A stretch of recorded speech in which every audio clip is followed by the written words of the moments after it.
Здравейте, приятели! Добре дошли в мой YouTube канал. Днес за вас ще приготвя това невероятно изкушение. Ако искате да разберете точният начин на приготвяне, изгледайте видеото до край.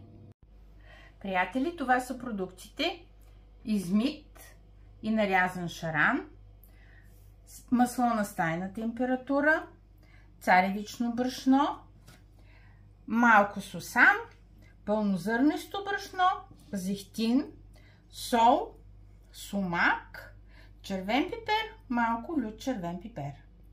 Намазвам си тавичката с зехтин. Смесвам си брашната с сусама.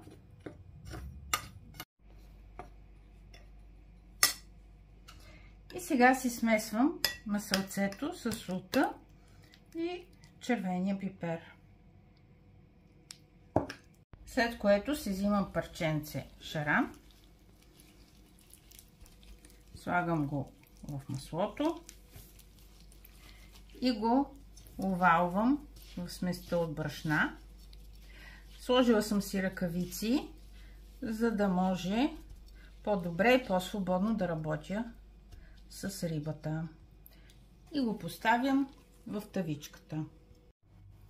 Поливам още малко с зехтин, след което слагам тавичката в фурната. Приятели, ето го нашият шаран за Никулден. Ако ви е харесала рецептата, пригответе я за вашето семейство.